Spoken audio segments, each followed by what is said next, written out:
मैं एक बात बताता हूँ, ऑपरेशन सिंदूर में जो भयंकर कटु कटु अनुभव हमारी सेना को, हमारी राजनीतिक जो बीजेपी की निर्णय और मोदी जी के नेतृत्व की वजह से लेना अनुभव आया, जिसमें हमारे फ्लाइट गिरे, बहुत सारी चीजें हुई, बहुत नुकसान हुआ।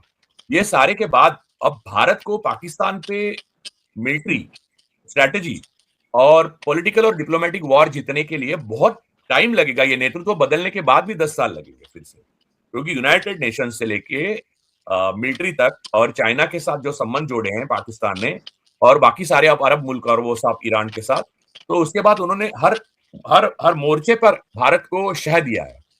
और वो सिर्फ सह रहा है भारत, क्योंकि मोदी जी की जो राज है वो छुपाने हैं भारत को। बस भारत का बलि चढ़ चुका है विदेश नीति में। पाकिस्तान को हराना अब नामुमकिन के ये है, और आप ये मानो ना मानो, वास्तविकता को स्वीकार किए बिना आप जीत नहीं ला सकते। तो उन्होंने जो बोला कि भारत विश्वगुरु नहीं है, भारत विश्वगुरु था, और मुरली मनोहर जोशी ने जिस तरह से बात की वो ठीक नहीं है। अब सबको पता चल गया है कि देश का बेड़ा गर्क कराने में इनका हाथ है, और इनको बचाने के लिए पूरा देश को खत्म नहीं किया जा सकता। 80% लोग एक बार खाना खा के जी रहे हैं। तो पर कैपिटा इनकम में हम दुनिया के सबसे दरिद्री देशों में जा पहुंचे हैं। मोदी जी ने 12 साल में हमको दरिद्री बनाया, और बाकी अरब वर्ल्ड में हमारी प्रतिमा धूमिल हो गई है।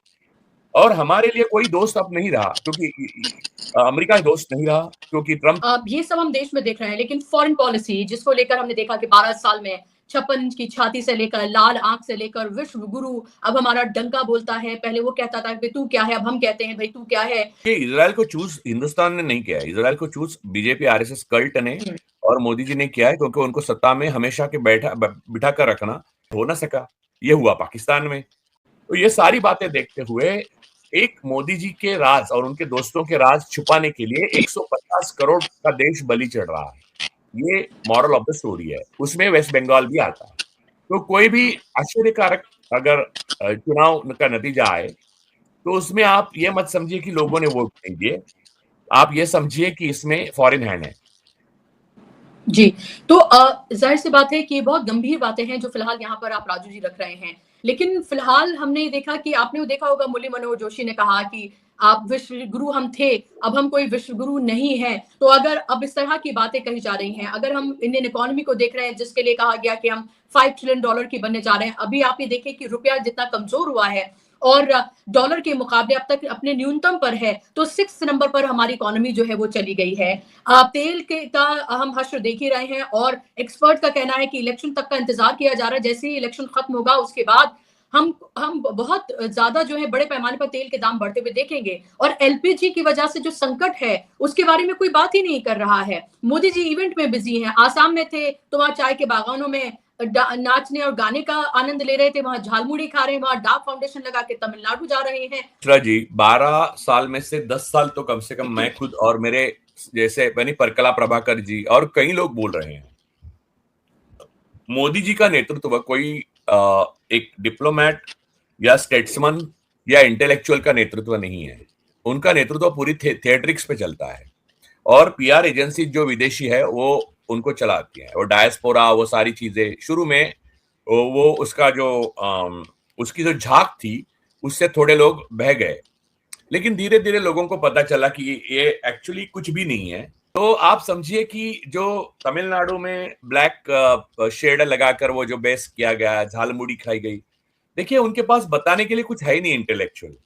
वो बात नहीं कर, देखिए योगी आदि, इनकी पूरी पार्टी आरएसएस पूरा कल्ट जो है ना, उनका इंटेलेक्चुअल जीरो है। यानी आ, आ, उनकी उनके दिमाग में नफरत के सिवा कुछ नहीं है। उनको 3-4 शब्द बोलने से आप मना कर दो तो वो मौन हो जाएंगे। जैसे कि मेरे ऑपरेशन के टाइम मुझे मौन रखा गया था 20 दिन, वैसे हो जाएंगे। उनको मैं बताता हूँ, मुसलमान, पाकिस्तान, हिंदू मुसलमान, लव जिहाद, फिर ऐसे 6-8 शब्द हैं, वो आप बोलने से मना, नेहरू, कांग्रेस, ये शब्द बोलने को मना कर दीजिए, वो मौन हो जाएंगे। निशिकांत दुबे से लेकर मोदी तक सब लोग, शाह, सब लोग, डोवाल, सब लोग, क्योंकि इनके पास कोई इंटेलेक्चुअल आइडियाज नहीं है, सृजन नहीं है, कुछ भी नहीं है। भागवत कोई कोई लीजिए, ये लेकिन ये जानने वाले लोग एक इक्का दुक्का हमेशा एक्सेप्शन रहते हैं। तो मार्गदर्शक मंडल में जो मुरली मनोहर जोशी है, वो जब उनका जो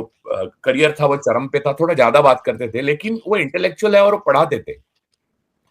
तो उन्होंने जो बोला कि भारत विश्वगुरु नहीं है, भारत विश्वगुरु था, तो वो बात वास्तव में अब स्वीकार कर ली है अंदर भी लोगों ने, यानी परिवार के अंदर जो समय वो मार्गदर्शक मंडल में जो जा चुके हैं, उन्होंने इसको स्वीकार किया और उनको सबको, यानी सुब्रमण्यम स्वामी, बाकी उनके परिवार की वो मधु किशोर क्या बात कर रही है, उस पर सच्चाई कितनी है हमें नहीं मालूम, हम इसका कोई पुष्टि नहीं करते। लेकिन वो जिस तरह से बात कर रहे हैं खुद नेतृत्व पे, उससे आपको पता चलता है कि अंदर सब कुछ ठीक नहीं है। और मुरली मनोहर जोशी ने जिस तरह से बात की वो ठीक नहीं है। अब सबको पता चल गया है कि देश का बेड़ा गर्क कराने में इनका हाथ है और इनको बचाने के लिए पूरा देश को खत्म नहीं किया जा सकता, इतनी बड़ी संस्कृति को खत्म नहीं किया जा सकता।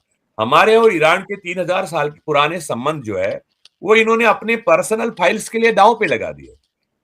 और वो इनका जो जो शार्प शूटर है इनके मीडिया पे, जो गौरव गौरव करके, उसने तो सीधा बोल दिया कि लेबनान पे डालो बम, गाजा पे डालो। तो उसको मुझे लगता है इंटरनेशनल कोर्ट के सामने वो क्राइम अगेंस्ट ह्यूमैनिटी में वो आता है, और वो नहीं आता, उनको उसको काम पे रखने वाले और उसके आका जो है पॉलिटिकल, वो सारे आते हैं, क्योंकि मोदी जी भी है।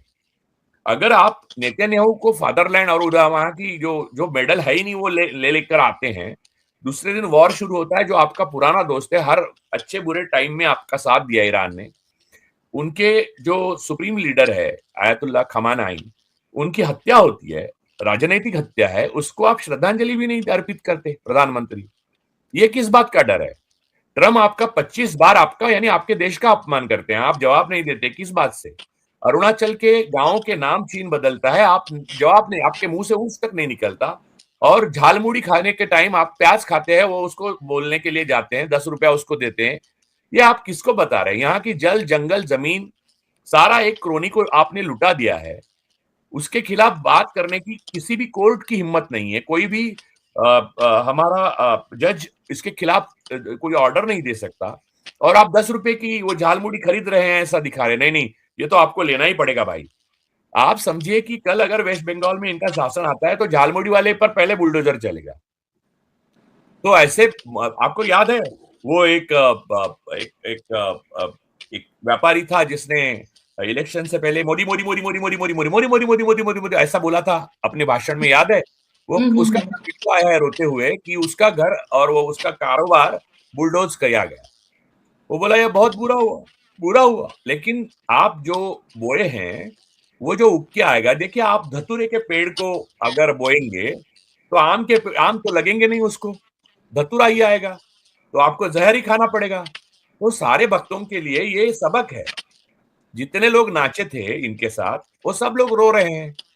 अब नए गुंडे जो है बजरंग दल के टेररिस्ट ऑर्गेनाइजेशन, वो लेंसकार्ट से लेके अलग अलग ऑर्गेनाइजेशन जो व्यापार थोड़ा बहुत चल रहा है अब देश में, वो भी बंद कराने के पीछे है। वहां जाके लाल रंग के टिक्के लगाते हैं, ये करते हैं, उससे क्या होगा? आपका पूरा अरब कंट्री में आपके लोग जाते हैं वहां व्यापार करते हैं, उनको क्या वो लोग रोज नमाज पढ़ने पे मजबूर करते हैं क्या? अंबानी, अदानी, वेदांता के अग्रवाल, ये वो सब मध्य पूर्व में काम करते हैं, कभी उन्होंने आपको कहा कि वहां पर हमसे 5 बार नमाज पढ़ाएं क्योंकि हम कारोबार करते हैं? तो ये हमारे देश के मुसलमानों के व्यापारों में घुस के ये टेररिस्ट ऑर्गेनाइजेशन आरएसएस की क्या कर रही है? और आपको मैं बताऊं, हमारे 5वें स्थान पे जो हम लोग गए हैं, वो 5वां स्थान, 6ठा स्थान भी नहीं है, तो 6ठे स्थान पे हम गए हैं। आप समझिए कि सारी जो पूंजी है हमारे देश की, उसको डिवाइड करके वो हमारा 6ठा स्थान दिखाते हैं, लेकिन पूंजी इकट्ठा 2 लोगों के हाथ में है, और बाकी 99% 98% लोग गरीबी रेखा के ऊपर थोड़ा सा तैर रहे हैं। 80% लोग एक बार खाना खा के जी रहे हैं।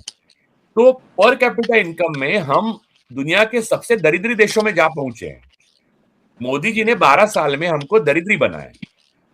हमारी गुटनिरपेक्षता की जो रिस्पेक्ट की जाती थी, वो इनके क्रोनीज ने इजराइल को ड्रोन्स और बाकी हथियार यहाँ बना बना कर भेजे, बेचे, और उसके ऊपर टिप्पणी भी आई कोर्ट्स की, इंटरनेशनल कोर्ट्स की। तो हमारी गुटनिरपेक्षता खत्म हुई। अब ईरान और बाकी अरब वर्ल्ड में हमारी प्रतिमा धूमिल हो गई है। और हमारे लिए कोई दोस्त अब नहीं रहा, क्योंकि अमेरिका दोस्त नहीं रहा, क्योंकि ट्रम्प तो अब रोज बोल रहे हैं, उससे पता चलता है वो दोस्त नहीं है। वहां अमेरिका ने रशिया और ईरान से हमारा, रूस और ईरान से हमारे रिश्ते खट्टा कर दिए। अब रूस हमारे साथ आएगा तो बस सोच के आएगा यूटिलिटी का, क्योंकि बड़ा देश है, बड़ा मार्केट है, यूटिलिटी है।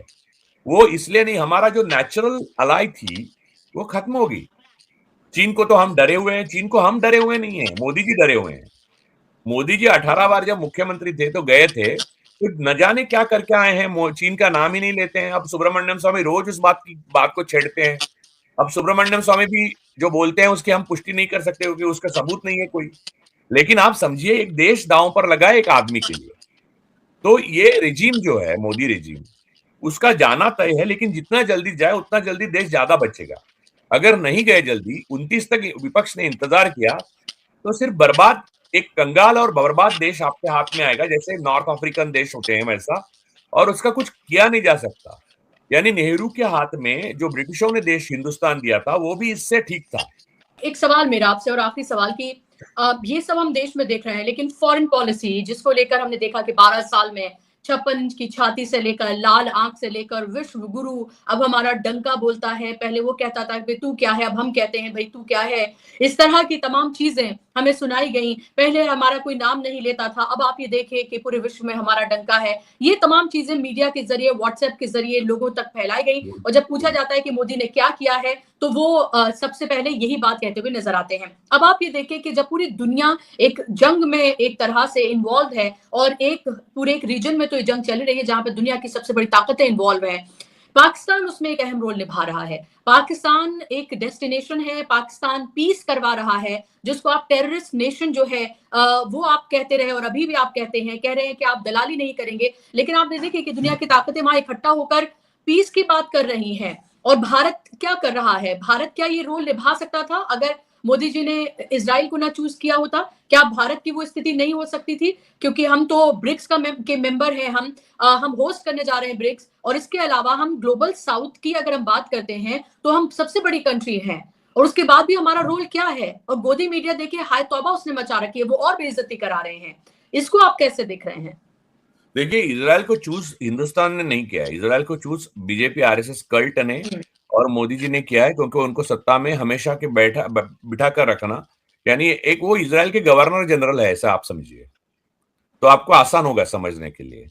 वो बनाकर रखना उनकी जरूरत है, इसलिए उन्होंने इजराइल को चुना। उसके लिए भारत के विदेश नीति का बलि दिया गया। जहां तक दलाली का सवाल है, जयशंकर आया दिन गया दिन ऐसे जी रहे हैं। वो आज कुछ भी बोलते हैं, कल चीन बड़ा देश है, उसके साथ हम बात नहीं कर सकते, ये भी बोले थे वो। दलाली की बात है तो जो झूठा प्रचार किया था भक्तों ने कि यूक्रेन वॉर पापा ने रुकवा दी, तो वो क्या थी? फिर उसको तो दलाली तो कहना नहीं चाहिए ना, या चाहिए? तो बात यह है कि आप अगर आपके भूमि पर, यहाँ पर वो ऐसी एक मीटिंग होती ईरान और अमेरिका की, तो सारे जगह पर अपनी झुग्गी झोपड़ियों को ढककर मोदी जी सारे जगह अपने तस्वीरें लगाते, फिर भाजपा के झंडे लगाते, और दुनिया भर में डंका पिटते कि विश्व गुरु का विश्व गुरु है। और वो जो महिलाएं जो गोदी मीडिया में काम करती हैं, वो दिन रात चिल्लाती कि भारत हो गया है विश्व गुरु, भारत हो गया है विश्व गुरु, यहाँ पर आए हैं ईरान और अमेरिका, ये सब करते। लेकिन ये हो ना सका, ये हुआ पाकिस्तान में।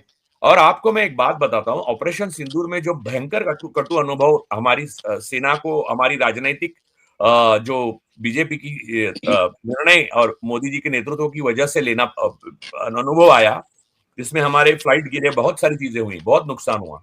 ये सारे के बाद अब भारत को पाकिस्तान पे मिलिट्री स्ट्रेटेजी और पॉलिटिकल और डिप्लोमेटिक वॉर जीतने के लिए बहुत टाइम लगेगा। ये नेतृत्व बदलने के बाद भी 10 साल लगेंगे फिर से, क्योंकि यूनाइटेड नेशन से लेके मिलिट्री तक, और चाइना के साथ जो संबंध जोड़े हैं पाकिस्तान ने, और बाकी सारे अरब मुल्क और वो सब ईरान के साथ, तो उसके बाद उन्होंने हर हर हर मोर्चे पर भारत को शह दिया है।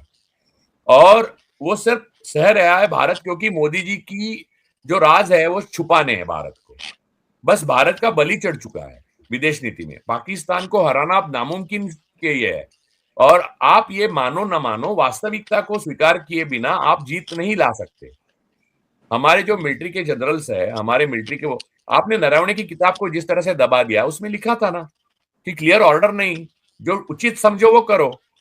इसी लाइन पे पूरा देश चल रहा है। जहां जो यानी पुलिस अफसर है, जो उचित समझो वो करो। तो वो हर कोई दबा के करप्शन कर रहा है। लॉ एंड ऑर्डर की कोई बात नहीं है। अर्थ मंत्रालय वही कर रहा है, जो उचित समझ रहा है वो कर रहा है। बैंक्स, बैंकर, डिफॉल्टर इतने बड़े बढ़ गए हैं कि जो उचित समझो वो करो, ये लेवल पे चल रहा है। और मोदी जी सिर्फ वन पॉइंट पे काम कर रहे हैं। मोदी, शाह और उनके क्रोनीज की सत्ता अमर रहे, ताकि उनके जीते जी उनको जेल जाना ना पड़े। इसलिए इसराइल की मदद जरूरी है और वो ले रहे हैं। वो क्राइम अगेंस्ट ह्यूमैनिटी हो, वो डिसेंसिटाइजेशन ऑफ हमारी आर्म फोर्सेस हो, डिसेंसिटाइजेशन ऑफ हमारी एग्जीक्यूटिव हो, हमारी इंस्टीट्यूशन की कोलैप्स होना हो, देश की जल जल जंगल जमीन तोड़नी पड़े, कुछ भी करे, उनको कुर्सी में बैठे रहना है। That's all. और इससे भारत की जनता को आजाद होना है, और ये एकमात्र लक्ष्य हमारी देश के सामने है। और ये ज़ाहिर सी बात है, ये साफ तौर पर ये दिख भी रहा है, और हम ये देख भी रहे हैं कि देश कहाँ जा रहा है। यूएन ने भी भारत को लेकर बड़ी बात कही है। ये कहा है कि जिस तरह से हथियार इज़राइल को दिए हैं भारत ने, तो वो एक तरह से वॉर क्राइम है, और इसको लेके हो सकता है कि भारत को, यानी कि भारत की सरकार को नोटिस भी जारी किया जाए। तो ज़ाहिर-सी बात है, हमें ये सोचना है कि हम कहाँ थे और हम कहाँ आकर खड़े हो गए हैं। राजू जी, इसको ये लास्ट कमेंट आपसे मैं चाह रही थी कि इसको आप कैसे देख रहे हैं कि अगर यूएन ये सोच रहा है कि वो नोटिस तक जारी कर सकता है और हम हथियार दे रहे हैं, हम कहाँ थे और कहाँ आ गए हैं? देखिए, हर वो डेमोक्रेटिक हमारी जो कॉन्स्टिट्यूशन है और हमारी स्ट्रक्चर है, इंस्टीट्यूशंस है, उसके खिलाफ क्रिमिनल कॉन्स्पिरेसी करने के लिए सिर्फ एक देश मदद कर सकता है, मोदी जी और उनके आरएसएस और बीजेपी कल्ट को, वो इज़राइल है।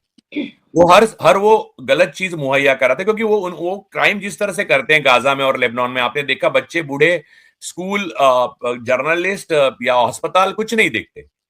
तो वो पेगासस देते हैं आपको, आपको हैक करने की मशीन्स देते हैं, आपको वो सारे ड्रोन्स देते हैं, जो आप यानी जो पार्ट्स हैं आपसे वो चीजें लेते हैं। और ये यहाँ तक कि नेतन्याहू ने, मोदी जी जब इज़राइल गए थे उससे पहले अपनी जनता को, अपनी साथियों को कहा था कि हाँ, 1.5 बिलियन लोगों से मैं डायरेक्ट कनेक्टेड हूँ, यानी हिंदुस्तान के।